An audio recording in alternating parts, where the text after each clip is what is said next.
What's up, y'all? Welcome to the Prison to Promise podcast. I'm your host, Dr. Craig Waleed. Today's episode is a meaningful conversation with Taryn Vanderpyl and Kyle Black, two thoughtful voices whose work and insight help us look more deeply at justice, reentry, marginalization, and the humanity too often lost inside our systems. Together, we talk about the importance of centering lived experience and the impact of race and disability in juvenile and criminal justice spaces, and what it really means to create responses rooted in dignity rather than punishment. Yo, this is a powerful and heartfelt conversation, and I'm honored to share with you. So let's get into it here on the Prison to Promise podcast. Now let's go. How you doing? You know what? I am most excellent. Most excellent. That's Most excellent. Wow. Yeah. Really dope. There's that saying, all things considering. And I just have always liked that. A little gal said it to me about 10 years ago. And when you stop and think, all things considering, how am I? Most excellent. Absolutely. Absolutely. I could dig it. So, hey, before we jump in, how do I pronounce your name? I assume you're talking to me because Kyle Black is pretty straightforward. Okay, Kyle, right. Taryn Vanderpyl. Taryn Vanderpyl. Awesome. Yeah. I don't think you were just on just that moment when I first clicked, but I'm happy No, to be here. I just joined. I also, my cat Piper is here and she really likes to be a part of every video call. And I can't, if I lock her out, she's going to scream at the door. So it's her world and I'm just living in it. We'll see what happens. Piper, what's up, Piper? Yeah, we love the animals. So Piper is definitely welcome, definitely. But again, thank you for your time. Thank you for meeting me on this platform, Prison to Promise. And basically, what I do here is I try to collect stories of hope and inspiration for people who are incarcerated, their family members, their loved ones, people who are back in the community looking for a path towards success. And so anyone who can shine light on that path, I'd like to have their voices here on the Prison to Promise podcast. So thanks once again. And so Thank you. You mirror everything we live for as well. all right, that's right on. Then I guess we are family, you know. We are family. And so if we could just jump right in, for respect for time and whatnot. Mhm. And Taryn, you were the person that I reached out to initially. And so I'd just love to start with maybe talking about your journey and perhaps what experiences in your life maybe pulled you towards the work that you're doing with the people who we know are so often overlooked and pushed aside and misunderstood by society. Well, that's a very big question. I'll try not to go on and on. I'm a professor. I'm a full tenured professor at Western Oregon University, and my focus is on corrections. I ended up getting to that focus because of being a high school special education teacher. I only lasted 2 years. It's a very hard job. During that time, my husband and I became foster parents to one of my students and a friend of his. And through the experience of being foster parents to two incredible young men, they've turned out pretty great. And seeing my students go in and out of the system, I switched from or I expanded what I was interested in. I saw so many kids going in and out of the foster care system and the juvenile justice system, and I just didn't understand. I was working with the disabilities that are considered invisible. ADHD, behavioral disorders, emotional disorders, oppositional defiant disorder. I mean, those are my favorite kids. So I was wanting to know which came first, the system or the disability. And I started digging into that more and more. I an article came out by the National Council on Disability that stated that 85% of kids who are incarcerated have disabilities. So 85% compared to a typical school population, which is 11 to 12%, there's clearly something going on there. So I decided to go back to school, get my PhD, and try to dig into what more was going on. I got my PhD in special education, focusing on juvenile justice. And for a long time, I did focus solely on juvenile justice. I had the opportunity through a pretty random phone call that I got in my office at a previous university. A gentleman called and said, I'm an inmate in the maximum security prison here in Oregon. We had a professor who was going to come in and bring in some students, and he had to cancel. Do you want to come to prison and bring some students? And I said, absolutely. I was thrilled. So being introduced in that manner to the men's prison, and they were so incredible with my students. They put on a wonderful event. So I continued to take in students after that. And then I continued to go in myself and get more and more involved with many of their clubs, with Toastmasters, Lifers, the African Culture Club, the Asian Pacific Family Club, just really, really getting involved there. Because I was so involved with the Lifers Club there, when a Lifers Club was started up in the women's prison, I was invited to go meet with them as well. I had never been into a women's prison. I I just knew I was so ignorant in hindsight. I was so ignorant about what was going on there. Before the meeting, one of the women mentioned that they wanted to put information about sex trafficking into release packets. And because of I was so ignorant about what was happening there, I said, "Is that a problem?" And in hindsight, I'm really embarrassed by my question, but she was so kind to me and educated me on what was going on. Mhm. I was horrified, of course. So I went and talked to other women in custody, to corrections officers, to other staff members at the prison, to the prison administration, to the Department of Corrections, all the way up to the governor's office. And I kept wanting someone, anyone to say, no, they're just exaggerating. And people love to say that about women. Right. Nobody did. Mm. The response 100% of the time was, yes, that's absolutely happening. And we are doing absolutely nothing about it. I couldn't live with that. Thankfully, I had just met my dear, dear friend Kyle, and we started talking about it more and involved some other women here on the outside, talking about how we can interrupt what's happening because it's not okay. We looked at how we can do some upstream stuff. How can we make women less vulnerable to those who seek to cause them harm? And part of that is focusing on healing from trauma. There's nothing in there that helps women heal from trauma. The programming is about how can we change your behavior and what you have done to someone else, not how can we look at what was done to you. Right. So Kyle and I, with another author, we're writing some curriculum on that, and we're working on creating some programming for inside. And then we also looked at the releases, and that's an area where we were able to jump in immediately. Women were being released. If they had no support system, they were released in a gray sweatsuit with a clear bag of their belongings and left at a bus stop.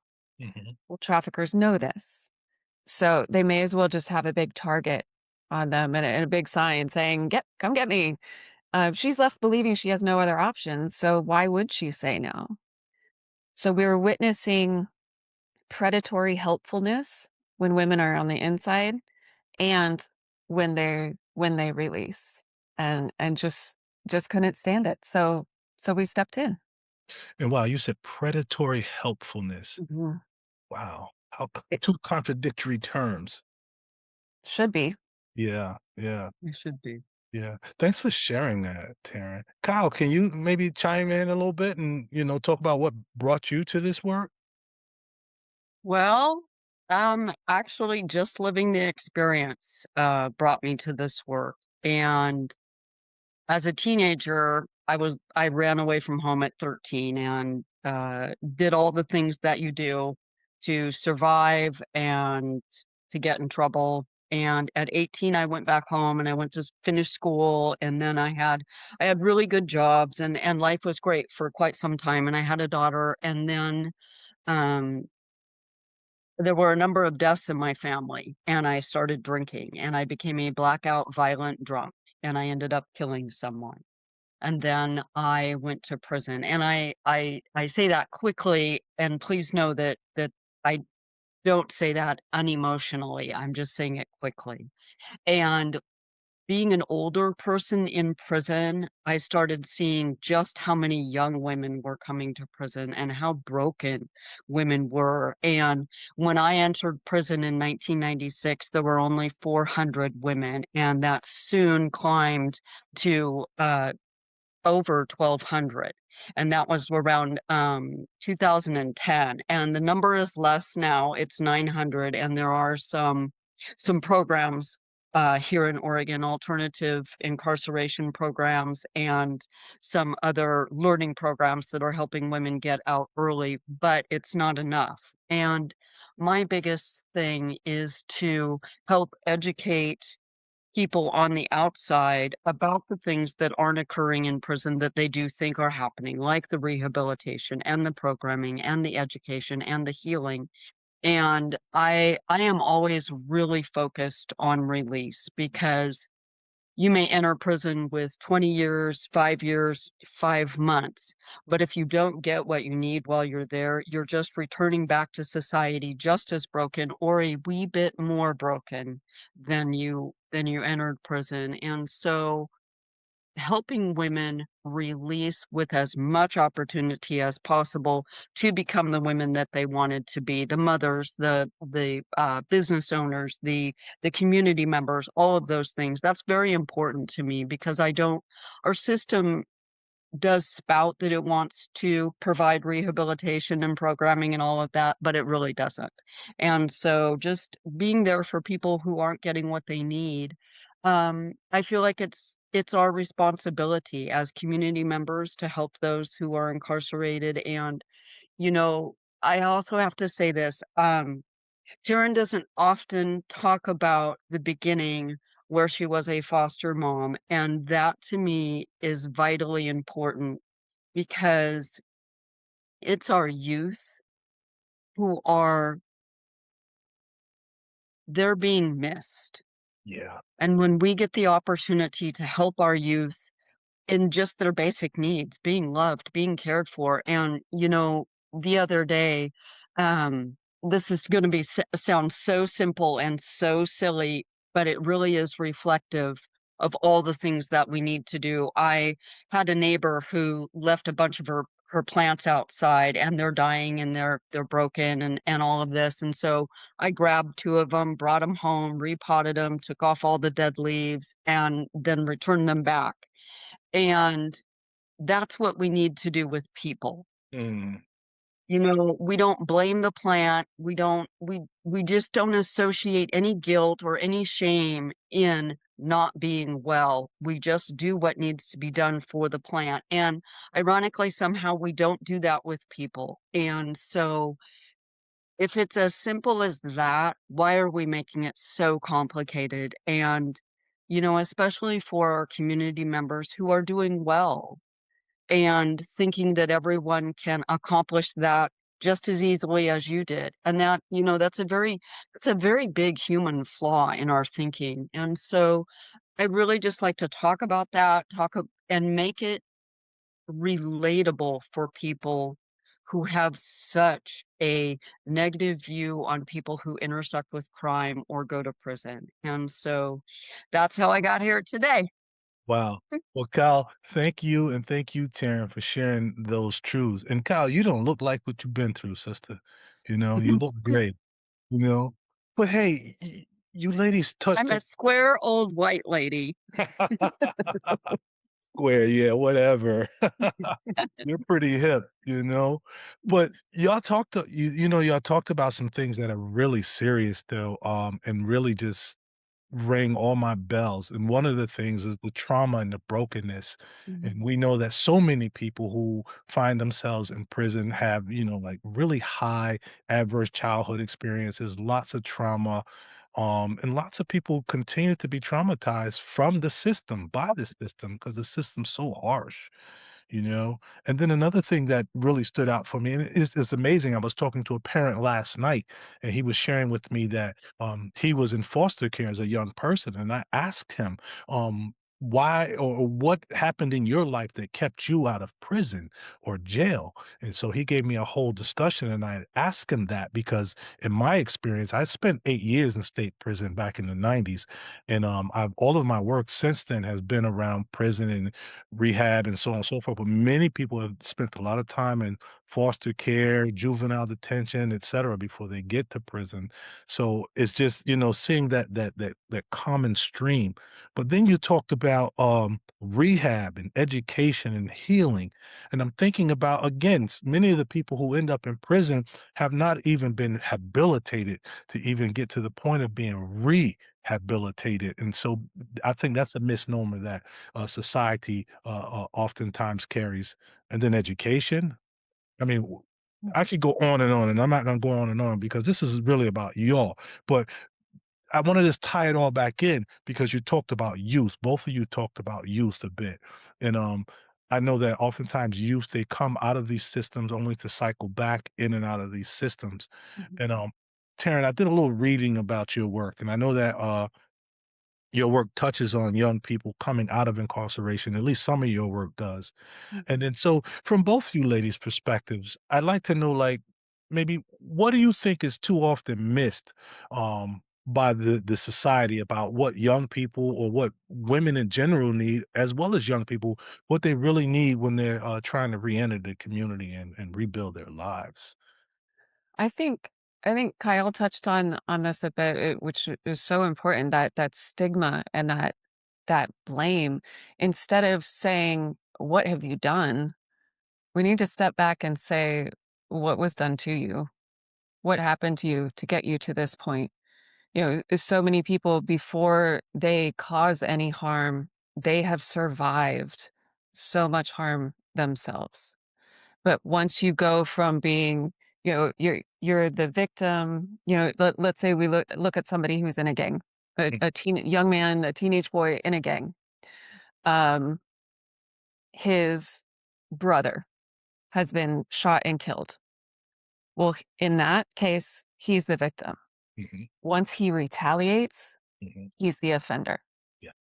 There is no it's this false dichotomy that you're either the victim or the offender, and there's nothing true about that, and you see that a lot with women who are in prison who are criminalized survivors. Mhm. They have been through such extensive abuse, and then when they are finally able to put an end to the abuse in the only way they know how, because nothing in the system has helped protect them, then they go from victim to offender, and we must punish them because we didn't help them.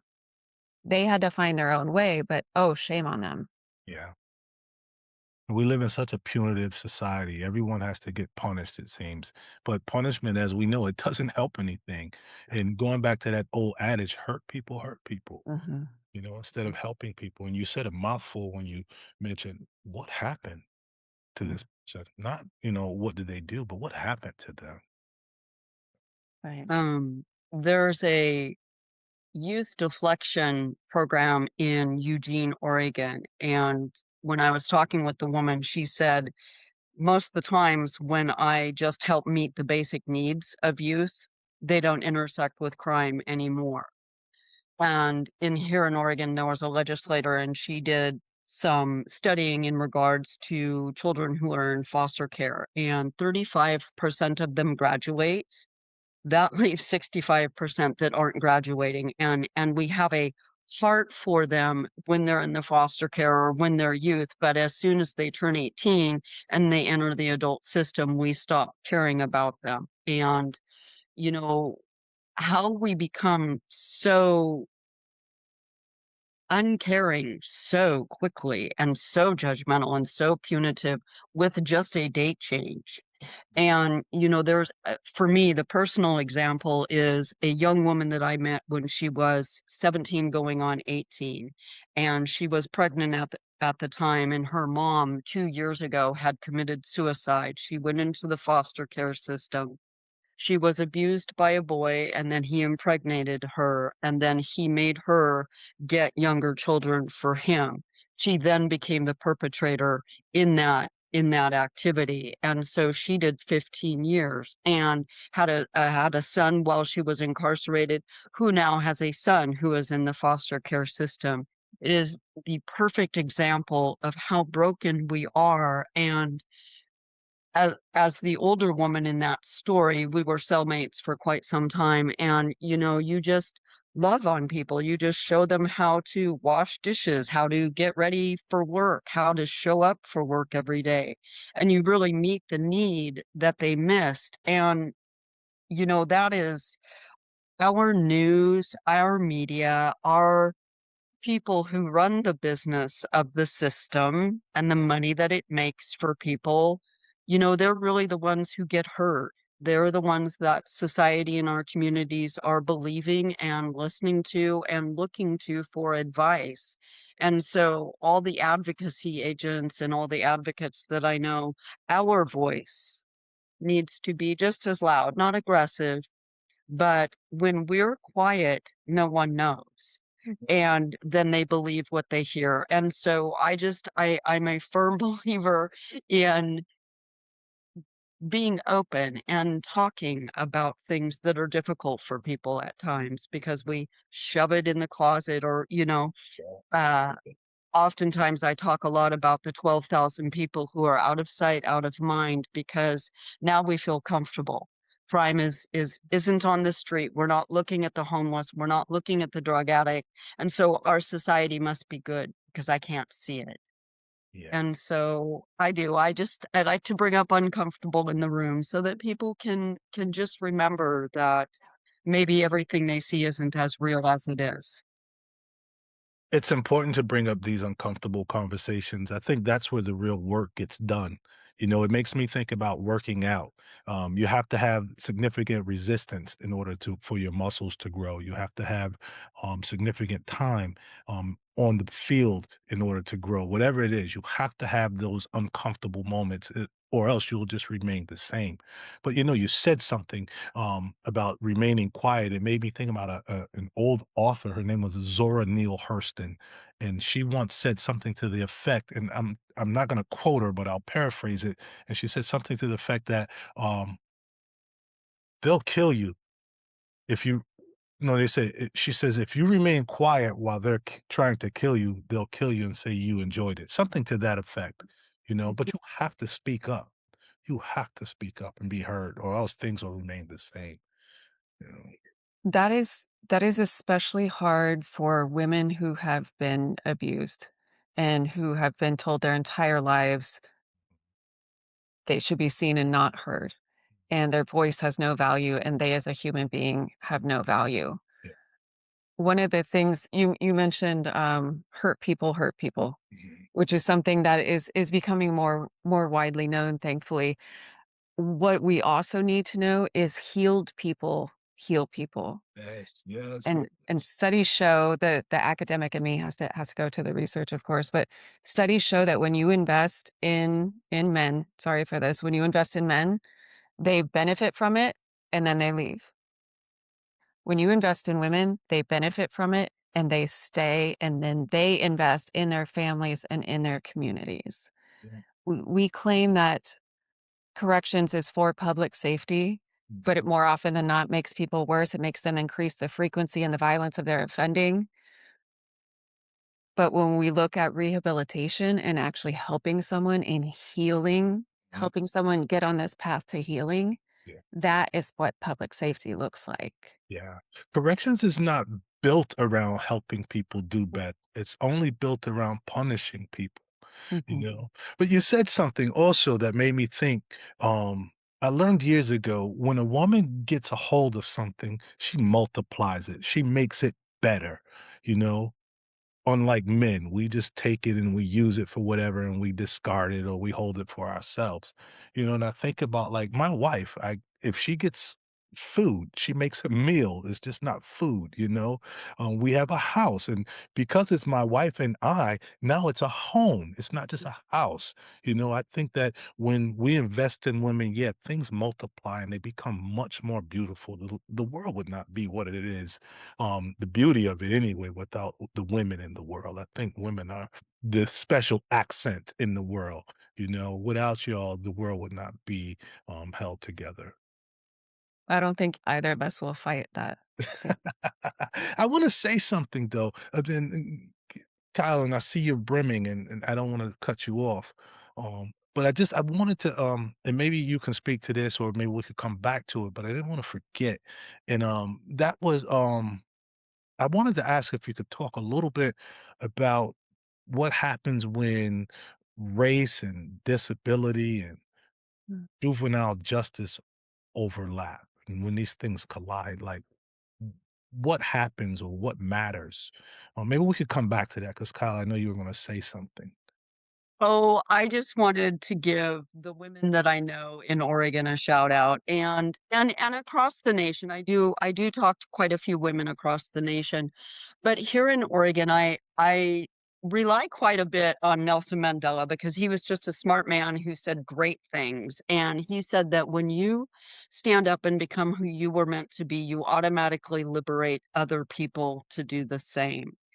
And I know about 6 women here in different places in Oregon who are helping those get out of incarceration and, prior to getting in there, and also in the release process. And it is those few women who are modeling for other women that you don't need to release with shame. It's okay to talk about being in prison, and I think there's a kind of a false sense of women are so pure and so noble that we're not supposed to go to prison, where for men oftentimes, oh, they were just sowing their wild oats, or they were Mhm. just, just working out their anger issues. But for women, there's quite a bit of shame associated with it, and especially when you throw in that "and you're a mother, you should have known better."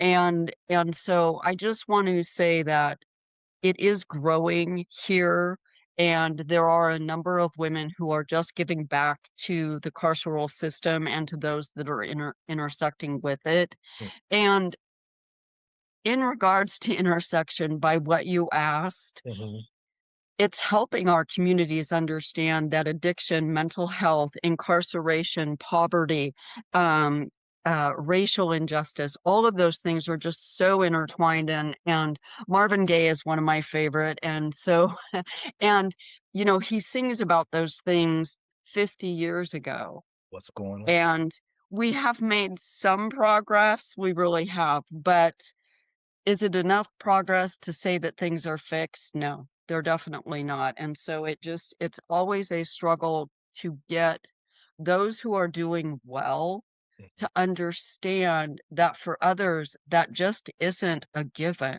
yeah, And, oftentimes, and I say this sadly, that oftentimes in churches, that's the hardest group to really understand that broken just don't have the same skill set that you do, and that's your purpose, to fill the gap. And not to make it all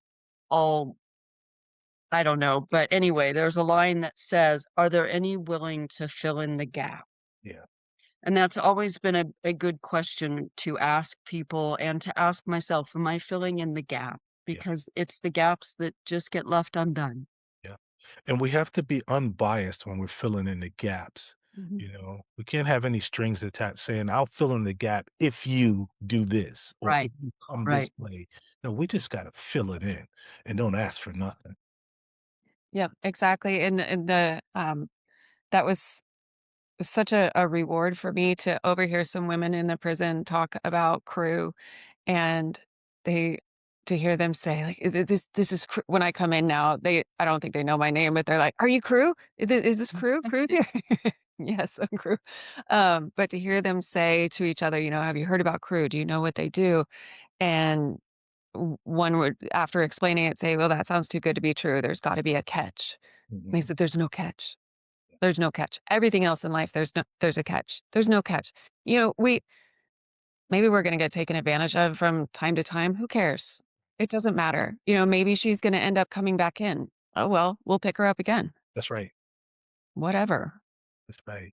Makes me think of that old, well, I guess it's not really an old song, but it's kinda old. It's a gospel song, and they said something to the effect, "We fall down, but we get up." You Mhm. know? What they say, You "A sinner know, with a sinner who's fall down," something like that. Yeah. um, being an old square white lady, I hang around a lot of older square people, and oftentimes they're just like, "Well, why can't they? Why just can't they?" And I don't think that most people think that answer all the way through. You don't have a shower, you don't have a change of clothes, you don't have a phone, you don't have a place to sleep, you're not able to think clearly. And it's so simple, it's the basics. And without a phone, without a shower, without a bed, how would you do? How would you perform? How would you get your day done? And Take it for granted. yeah, and it is, and we do take basic things for granted, and it's just reminding people that it's not some eloquent answer, it's not some devised plan that takes, mass amounts of thought and ingenuity. It really is just basics. Yeah, yeah. So, hey, we're looks like we're running out of time. We've had such a great conversation here, but I wanna touch a couple other things, and one of the things I wanna ask is, why do you ladies think it's so important to listen to the voices of people directly impacted? That's the "we're running out of time" question, Craig? They're all deep questions. I mean, we could come back for a part 2. I I would like to answer that as somebody who has not been incarcerated. Yeah.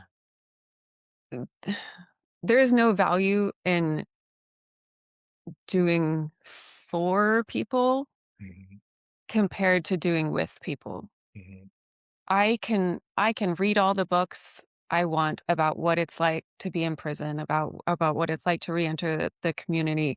But if I don't have people to guide me, I'm not really learning that. I need to learn from the voices of those involved. And we've made that a priority with crew that there's a group of women inside the prison that I refer to as crew's board of directors. Our nonprofit has a board of directors on the outside, but they are the ones I feel like I report to. They are the ones who guide our work and come up with more ideas and identify the needs that, I'm very thankful that I don't know. I've been quite blessed. But I want to learn from those who do know. I don't have the answers. and it's beautiful that you wanna know and you acknowledge that you don't know. That's beautiful. That's growth mindset. Hmm. So, because we have limited time, I'm gonna just shoot this next question at you, and, yeah, just can you talk about what this work has taught you personally about dignity, survival, and human worth? As a society, we respond to harm with anger and pain. Mm, We have decided instead to respond with love and dignity and hope. mm. Every single human being has value and deserves that response. It's not always going to be easy, but everybody is worth it. Mhm. I agree. I agree. And Kyle, so I jumped in quickly there. I'm curious about your answer as well. Well, since, when you're 13 to 18, you're pretty self-oriented and you're not really thinking about other people. And when I got my life together at 18 and got good jobs and got a home and had a daughter and had a partner and had a life and had a family, and it was our vacation, our yard, our car, our ours, and it wasn't community focused or anything like that. And when I went to prison, I really realized I did not value people with a great sense. it was generally more about the people. I picked my friends. I picked where I went. I picked where I shopped. And I did all of that. And I didn't interact with anybody that I didn't want to. And so, to my shame, I really learned how to love people. And I learned how to love everybody. The person who was able, the person who wasn't able, the person who needed something, and the person who just needed a hug. And I knew for myself that when I told my family I loved them, I wasn't showing that by my actions. And so that was my number one goal when I was incarcerated, was to learn how to be a good lover and follow that up with actions when I say that I loved people. And so for 27 years, that's really what I spent my time doing.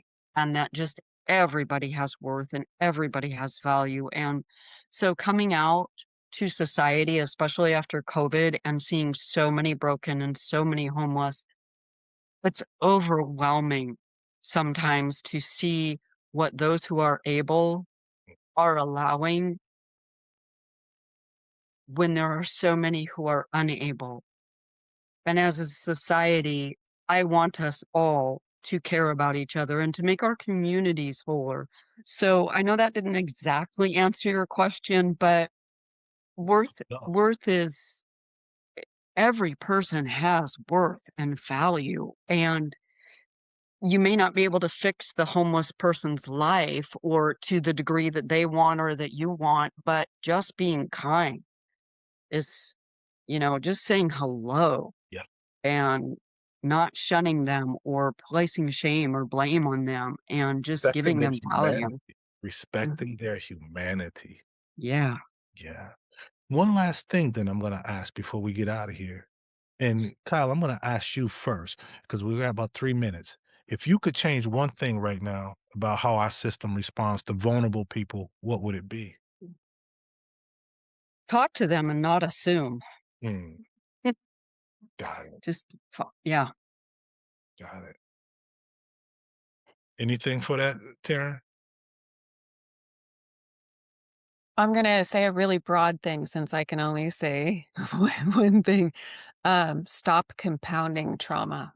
Mm, Mm, mm, wow. mm, mm. Ladies, this conversation has been church for me. Yeah. This has been temple. This has been mosque. This has been meditation. Um, you've really blessed my spirit, blessed my soul. I've been fighting back tears of emotion just Yeah.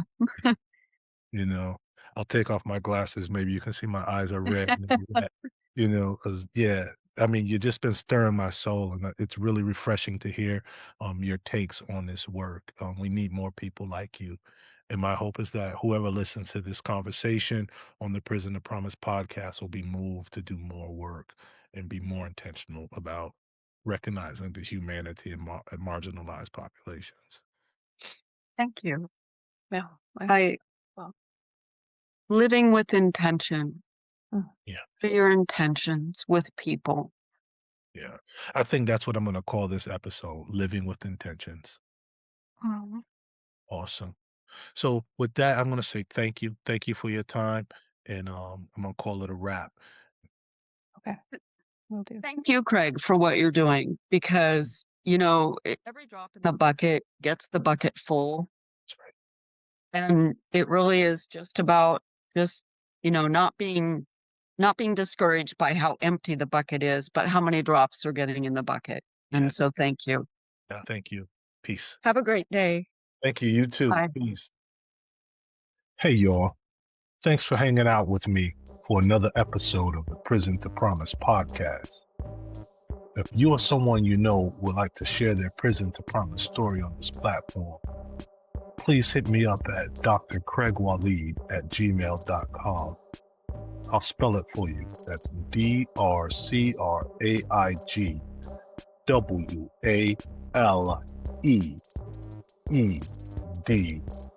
DrCraigWaleed@gmail.com. Don't forget to like, subscribe, and share. Peace.